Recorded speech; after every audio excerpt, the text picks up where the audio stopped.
In Saudi Arabia, Arab leaders and Iran's president roundly condemned Israel's crimes in its relentless aggressions against the Gaza Strip. The White House confirmed on Friday the expected meeting between the presidents of the United States, Joe Biden, and China, Xi Jingping, are scheduled for next Wednesday in San Francisco, California.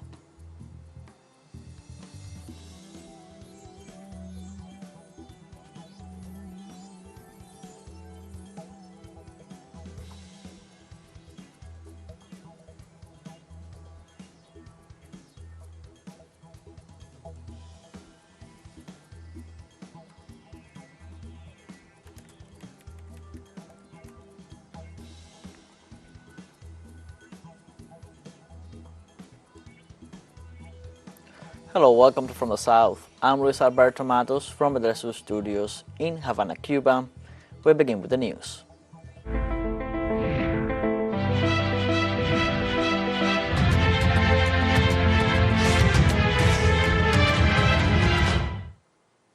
This Saturday, Arab leaders and Iran's president meeting in the Saudi capital roundly condemned Israel's crimes in its relentless aggression against the Gaza Strip. The emergency meeting of the Arab League and the Organization of Islamic Cooperation comes after Israel's aerial and ground offensive has killed more than 11,000 Palestinians, mostly civilians and many of them children. The Saudi foreign minister underlined the imperative character of the unity of the Arab Islamic countries. In this context, the president of Palestine, Mahmoud Abbas, accused the United States of hindering the possibility of a solution through dialogue.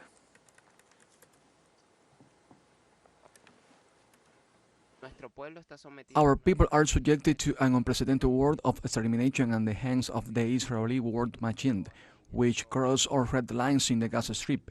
The United States, which has the greatest influence over Israel, is responsible for the absence of a political solution. Saudi Crown Prince Mohammed bin Salman said they hold the occupation authorities responsible for the crimes committed against the Palestinian people. The Kingdom of Saudi Arabia affirms its categorical rejection of the continuation of aggression, occupation, and the forced displacement of Gaza's population. The Kingdom holds the occupation authorities responsible for the crimes committed against the Palestinian people and their properties. We are certain that the only way to guarantee security, peace, and stability in the region is to end the occupation, siege, and settlements. For his part, the King of Jordan, Abdullah II, reaffirmed the two-state solution as the only way to stop the bloodshed. The Israeli mentality intends to turn Gaza into an uninhabitable place. The two-state solution is the only way towards stability and out of the scenes of slaughter and violence that have been taking place for decades. Egyptian President Abdel Fattah al-Sisi warned of the risk of hostilities spreading throughout the region. Failure to stop the war in Gaza threatens to spread military confrontation in the region. The international community has a responsibility to work for an immediate and sustainable ceasefire and to prohibit the displacement of Palestinians from the Gaza Strip. In this regard, Turkish President Recep Tayyip Erdogan stressed the unity of the Islamic world in the search for an end to the violence in Gaza. Whoever remains silent in the face of an injustice in Gaza is a blood partner and bears the same responsibility as the murderers. This time, the Islamic world showed a more united position to stop the killing and deliver humanitarian aid to Gaza. At the same time, the president of Iran, Ebrahim Raisi, blamed the United States for supporting Israeli crimes against Palestine. The United States encouraged the crimes of the Zionist regime in Gaza and entered the war on the side of Israel. The United States paves the way for Israel to oppress the people of Gaza and sends armed shipment to Israel. In this sense, the Iranian president demanded the end of the siege against Gaza and the unconditional reopening of the border crossing.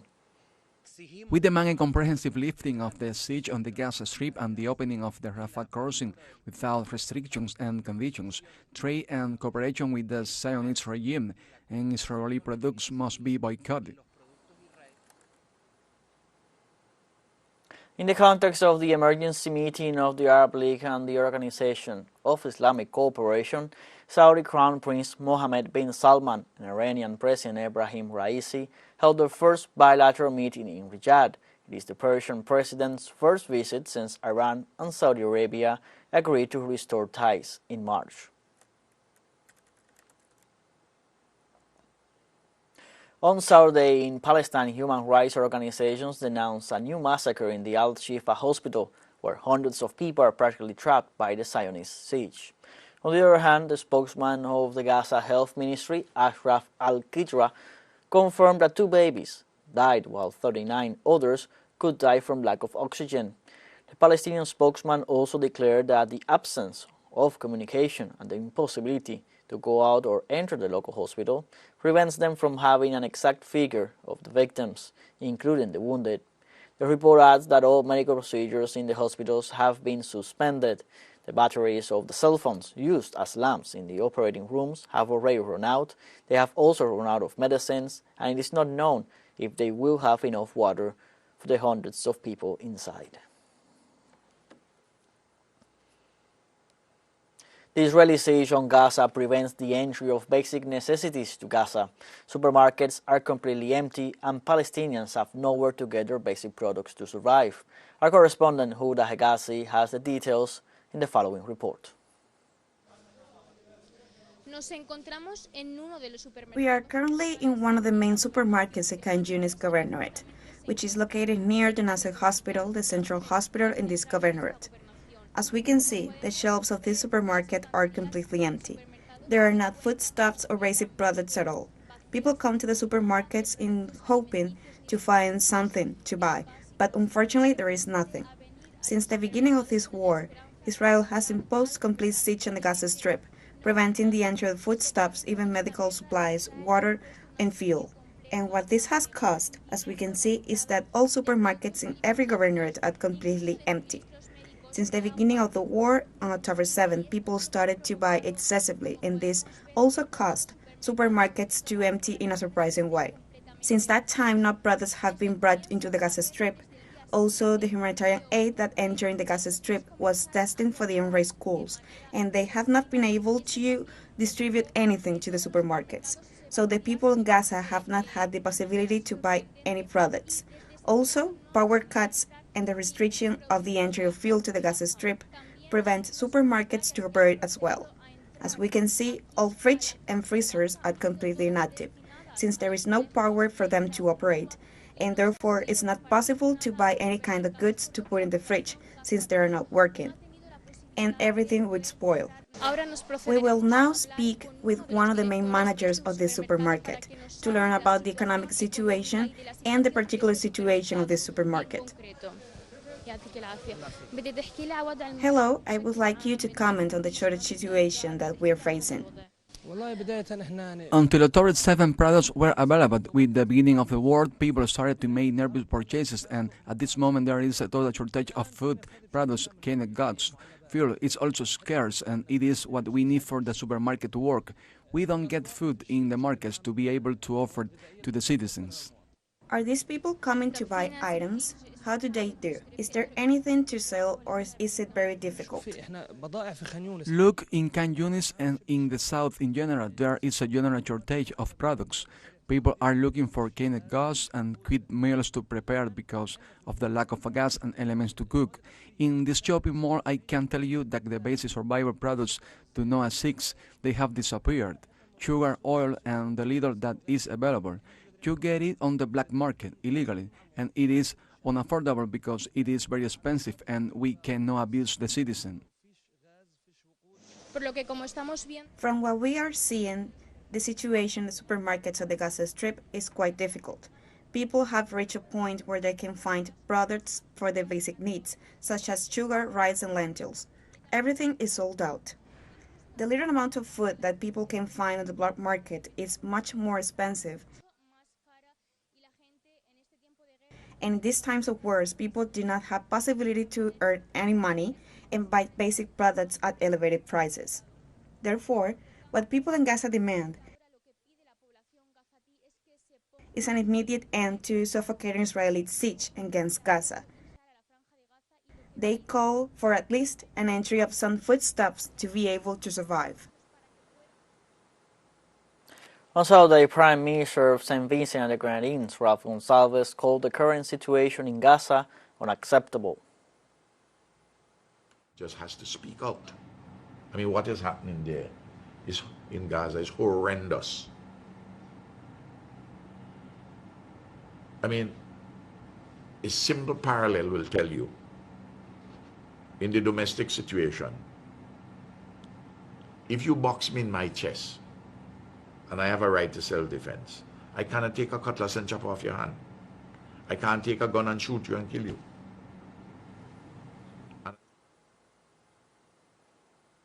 Also, the Prime Minister addressed Israel's violations of human rights during this situation. Even if Israel establishes a right to self-defense,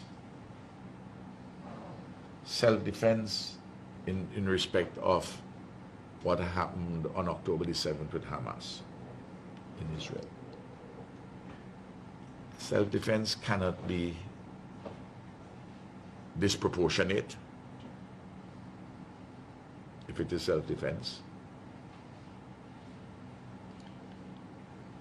You can't have revenge and genocide as part of self-defense. And you cannot impose collective punishment. All these things are illegal in international humanitarian law and international human rights law. Let's take a short break, but remember you can join us on TikTok at TeleSUR English, where you will find news in different formats, news updates, and much more.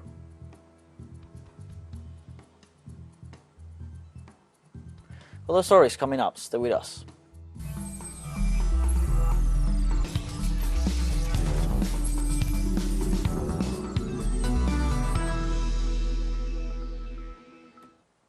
Welcome back from the south.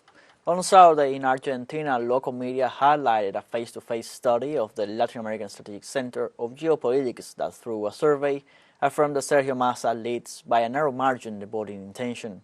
The survey was developed at national level and had a sample of 2,005 citizens interviewed. In the sense, the data showed that in the nation to vote there is quite parity. Sergio Massa reached 46.7% against Javier Milei's 45.3%. The study added if they exclude those who are undecided or say that they are not going to vote or will vote blank, the ballot would be 50.8 for Massa against 49.2 for Milei. Usually, a survey gives importance to society's perception of who will be the next president, and there is a clear majority, almost 52%, said the next government will be headed by Massa, and only 43% support Milei candidacy.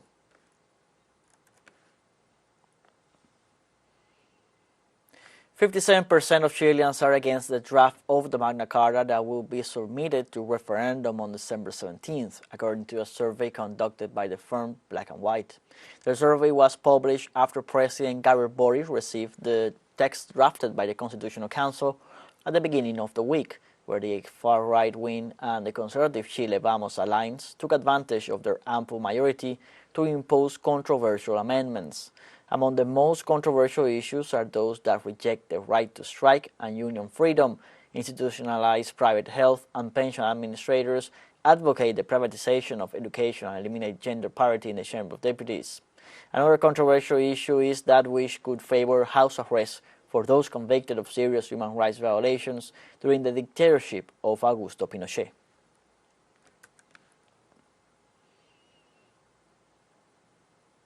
Prestigious juries from Europe and the United States make up the International Tribunal against the economic blockade imposed by the United States on Cuba more than 60 years ago. According to the Cuban Institute of Friendship with the Peoples, ICAP, the conclave will take place on November 15th and the 17th in Brussels, capital of Belgium. The tribunal has the support of these representatives of legal organizations from Spain, Germany, Italy, Greece, Belgium, and the United States, said the president of ICAP, Fernando González Yort, at a press conference held on Thursday. Norman Pisch, member of the Democratic Society of Jurists and an important reference in the German justice system, will be the main judge. The president of ICAP emphasized that Brussels was chosen as the court because it is the seat of the European Union and constitutes a place with a network of institutions established to protect the rights of its citizens.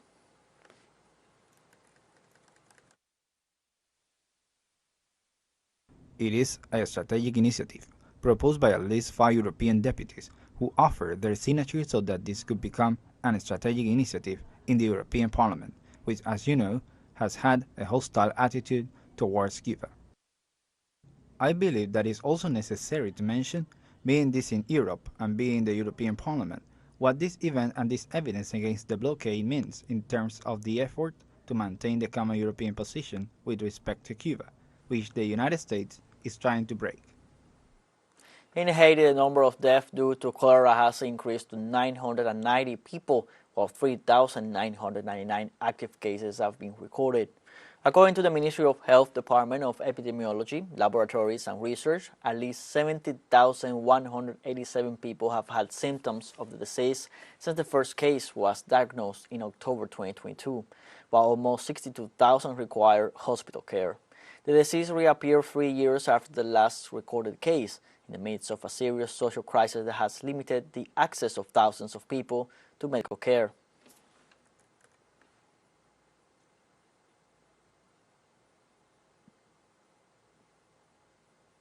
An earthquake of magnitude 5.2 shocked the northeast of the Dominican Republic near Haiti.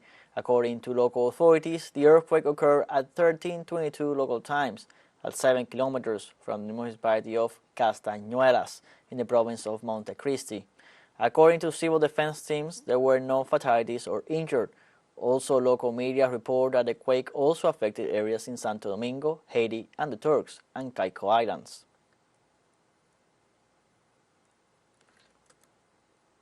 The expected meeting between the presidents of the United States, Joe Biden, and China, Xi Jingping, is scheduled for next Wednesday in San Francisco, California, the White House confirmed on Friday.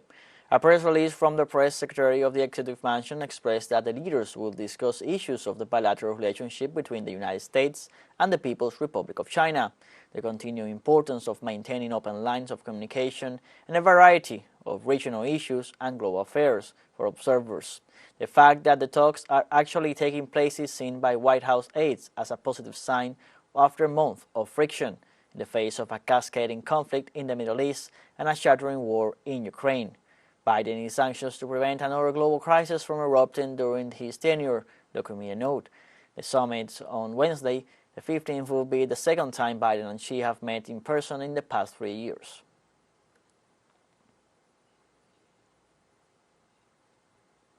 In Brazil, a group of indigenous farmers are blending traditional knowledge with modern science to create a new strategy for reforesting their ancestral land. Our correspondent Mariam Mir has the details. In the Ururuba Hills in rural Pernambuco, residents of the Shukuru Indigenous nation are working to restore a thorn forest which has been devastated by decades of cattle ranching. By clearing invasive species from around trees and plants that are best adapted to the biome.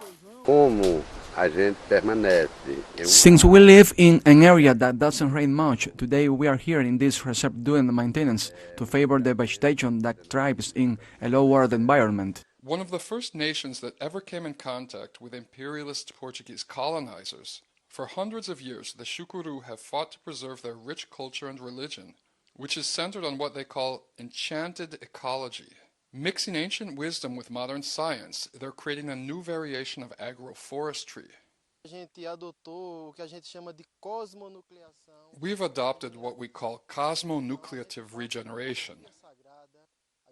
We use sacred topography to identify what we call a power point, which are portals to our enchanted world. It could be a certain tree, a river, or a boulder. And we adapt this element as a central point, regenerating the forest around it. As they regenerate the forest around them, the Shukuru are also working to reinstate traditional eating habits and reintroduce sustainable crops that have been pushed out by monoculture production and cattle ranching. We incorporate, relive, and reactive the memory of our ancestors by restoring traditional agriculture and the memory of our seeds and our healing, using medicinal plants and tree banks. We protect Mother Nature by reforesting, caring for, preserving, and teaching future generations. Brian Muir, TeleSUR, Pesquera, Pernambuco. In Italy on Saturday, more than 30 people were injured after an explosion in a migrant shelter in the province of Viterbo, in the center of the country. According to an assessment carried out by the fire department and the police, the explosion could be due to a gas leak inside the building. However, the prosecutor's office opened an investigation to clarify the causes of the detonation. For the moment, efforts are continuing to assist those affected, among whom there are several minors. Local media report a person in serious condition who was taken by helicopter to a hospital in Rome and is currently in a coma. The building was made up of mini apartments housing asylum seekers, mainly men, but also women without children.